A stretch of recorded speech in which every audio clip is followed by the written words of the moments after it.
Subscribe कीजिए the special teacher channel को और इस बेल आइकन को दबाएं हमारे लेटेस्ट वीडियो सबसे पहले देखने के लिए। नमस्कार दोस्तों, आप सभी का स्वागत है आपके अपने चैनल द स्पेशल टीचर में।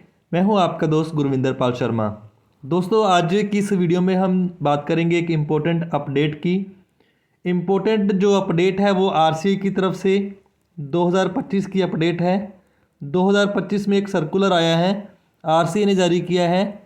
सभी स्पेशल एजुकेटर्स के लिए या सभी रिहैब प्रोफेशनल्स के लिए काफ़ी ज़रूरी ये सर्कुलर है। आप सभी को इसके बारे में पता होना चाहिए। आपने अगर diploma in special education, BEd special education, MEd special education या रिहैब से रिलेटेड कोई भी कोर्स आरसीआई अप्रूव सेंटर से कर रखा है और आप दिव्यांग बच्चों के साथ काम कर रहे हैं तो आपके लिए ये सर्कुलर बहुत ज़रूरी है। इसमें कुछ बातें बताई गई हैं जो आपको जानना बहुत ज़रूरी है। तो ज़्यादा समय न लगाते हुए डायरेक्ट अपने ले चलते हैं आपको सर्कुलर पे, जिसके लिए आज की वीडियो बनाई जा रही है। दोस्तों, आप स्क्रीन पे देख पा रहे हैं भारतीय पुनर्वास परिषद रिहैबिलिटेशन काउंसिल ऑफ इंडिया 6 जनवरी को एक वार्निंग जारी करी है। फाइल नंबर भी यहाँ पे दे रखा है। क्या है इसके अंदर? Practising without RCI registration in government, non government organisation, private practitioners is an offence under RCI act number 34 of 1992 U/S 13 of 3rd। दोस्तों, ये एक बात सरेआम लिखी गई है, स्पष्ट क्लियरली लिखा गया है कि सरकारी, गैर सरकारी संगठनों या प्राइवेट जगह पे आप प्रैक्टिस करते हैं और आप बिना आरसीआई के पंजीकरण के, बिना आप आरसीआई के रजिस्ट्रेशन के दिव्यांग बच्चों के साथ प्रैक्टिस कर रहे हैं तो आरसीआई अधिनियम 1992 की धारा 13(3) के तहत ये एक अपराध है। मैं आप लोगों को बार बार इस चैनल के माध्यम से बताता हूँ कि अगर आप बिना रजिस्ट्रेशन के, बिना सीआरआर नंबर के आप विशेष बच्चों के साथ काम करते हैं, वो एक दंडनीय अपराध है, वो एक अपराध है। आज दोबारा इस चीज़ को आरसीआई आप सभी के सामने लेके आई है। इसके आगे क्या इसमें लिखा है वो बात करते हैं। It has been observed by the council that children with disabilities are trained served by quacks unqualified non registered personnel professionals.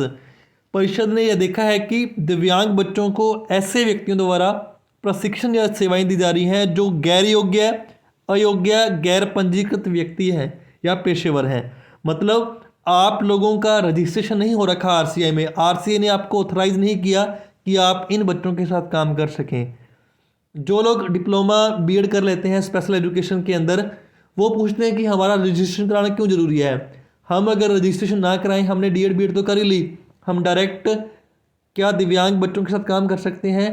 तो मैं उसका आंसर यही है कि बिल्कुल नहीं कर सकते आप काम जब तक आप पंजीकृत आरसीआई के अंदर नहीं हो जाते। आगे इसके अंदर क्या लिखा हुआ है? Any person who acts in contravention of any provision of sub section 2 shall be punished with imprisonment for a term which may extend to 1 year or with fine which may extend to 1000 rupees or with both।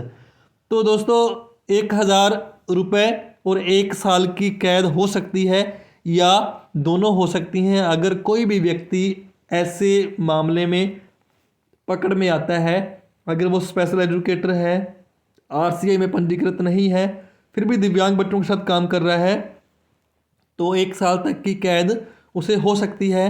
तो अगर आप किसी भी संगठन में, किसी भी NGO में, किसी भी सेंटर में दिव्यांग बच्चों के साथ काम करते हैं, दिव्यांग बच्चों को पढ़ा रहे हैं, दिव्यांग बच्चों को सेशन दे रहे हैं, थेरेपीज दे रहे हैं और आप आरसीआई क्वालिफाइड नहीं है, आरसीआई से आपको मान्यता नहीं दी गई, आरसीआई में पंजीकृत नहीं है, तो एक ऑफेंस है। आपको इस बात का पता होना चाहिए। आगे इसमें क्या लिखा है? General public is requested to report such instances to the council along with documentary evidence by post, fax, email to enable the council to take appropriate action against such persons। तो सामान्य जनता को, आम जनता को एक अनुरोध किया गया है कि अगर ऐसी कोई भी घटनाएं आप देखते हैं तो परिषद को डाक, फैक्स या ईमेल के माध्यम से पूरे सबूतों के साथ भेजें ताकि परिषद ऐसे व्यक्तियों के खिलाफ उचित कार्रवाई कर सके। तो this statutory warning is issued in public interest. जो वैधानिक चेतावनी है वो जनहित में जारी की जा रही है, सभी के लिए जारी की जा रही है। इस पे साइन है विकास त्रिवेदी जी के, जो कि मेंबर सेक्रेटरी हैं आरसीआई के। तो दोस्तों एक इम्पोर्टेंट अपडेट थी। क्यों आप लोगों को बार बार कहा जाता है कि आप आरसीआई में रजिस्ट्रेशन करवा लो अगर आपने अपनी क्वालिफिकेशन कंप्लीट कर ली है तो दोस्तों अगर आप लोग डीएड बीएड स्पेशल एजुकेशन कर चुके हैं, अगर आपने अभी तक आरसीआई के अंदर रजिस्ट्रेशन नहीं कराया डीएड बीएड करने के बाद, या कोई भी आपने और ऐसी क्वालिफिकेशन ले रखी है जिसके बाद आप दिव्यांग बच्चों के साथ काम करते हैं, तो आरसीआई में आपका रजिस्ट्रेशन जरूरी है। अगर आपने अभी तक रजिस्ट्रेशन नहीं करवाया तो आप चाहते हैं कि आपका रजिस्ट्रेशन हो, तो आप अपने सभी डॉक्यूमेंट्स के साथ मुझे व्हाट्सएप पे मैसेज करें। 88 241 40 032 मेरा नंबर है। इस पे अपने सभी डॉक्यूमेंट्स भेज दें आप मुझे कांटेक्ट कर लें। आपका आरसीआई में रजिस्ट्रेशन करवाने के लिए मैं आपकी हेल्प कर सकता हूं। अगर डीएड की बात करें तो आपके 10th की मार्कशीट, डिप्लोमा का सर्टिफिकेट, डीएड की सेकेंड ईयर की मार्कशीट और साथ में अथेंटिकेशन लेटर लगता है।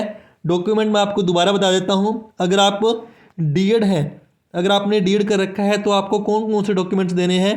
10th की मार्कशीट, उसके बाद आपको डीएड अगर बात करें तो सेकेंड ईयर की मार्कशीट, उसके बाद डीएड का सर्टिफिकेट जो आपको दिया जाता है, उसके बाद आपको अथेंटिकेशन लेटर। अथेंटिकेशन लेटर ये आपको आपका संबंधित कॉलेज देता है। जिस भी कॉलेज से आपने डिप्लोमा प्राप्त किया वहाँ से आपको ये चारों चीज़ें मिलेंगी। ये डॉक्यूमेंट्स आपके लगते हैं, ठीक है। उसके बाद आधार का नंबर भी लगता है, फ़ोटो भी लगती है, ईमेल आईडी भी लगती है। वो चीज़ें भी आपसे ली जा सकती हैं, लेकिन डॉक्यूमेंट्स में ये सारे लगते हैं अगर आप डीएड कर चुके हैं। उसी के साथ अगर आपने बीएड करी है उसके बाद आपको रजिस्ट्रेशन करवाना है तो आपको आपकी सेम 10th की मार्कशीट, उसके बाद बीएड की सेकेंड ईयर की मार्कशीट, जहाँ डीएड थी वहाँ बीएड आ जाएगी, जहाँ सर्टिफिकेट था वहाँ आपको प्रोविजनल डिग्री मिलती है वो अपलोड कर सकते हैं। साथ में आपको ऑथेंटिकेशन लेटर जो कॉलेज जारी करके देता है वो देना होता है। और ऑथेंटिकेशन लेटर की कोई फीस नहीं होती, ये आपको हर एक कॉलेज निःशुल्क प्रोवाइड करता है, ये भी आरसीआई ने कहा हुआ है। तो ये सारी चीज़ें आप देखकर रजिस्ट्रेशन करवा सकते हैं। अगर आप आरसीआई में अभी तक रजिस्टर्ड नहीं है तो इसे ज़रूर करवा लें ताकि आप किसी लीगल मामले में ना फंसें। तो दोस्तों आज की इस वीडियो बनाने का मेन मकसद आप तक ये जानकारी पहुंचाना था जो कि आप सभी के लिए काफ़ी महत्वपूर्ण है। तो दोस्तों आज की इस वीडियो को समाप्त करने से पहले मैं बताना चाहूँगा, अगर आप हमारे टेलीग्राम और व्हाट्सएप के चैनल से अभी तक नहीं जुड़े हैं तो इन दोनों के लिंक्स आपको डिस्क्रिप्शन में मिल जाएंगे, वहाँ से इसे ज्वाइन कर सकते हैं। हमारे चैनल को सब्सक्राइब कर लीजिए, साथ लगे बेल के आइकन को प्रेस कर लीजिए ताकि जब भी मैं कोई भी वीडियो पोस्ट करूं उसकी अपडेट आप लोगों को मिल सके।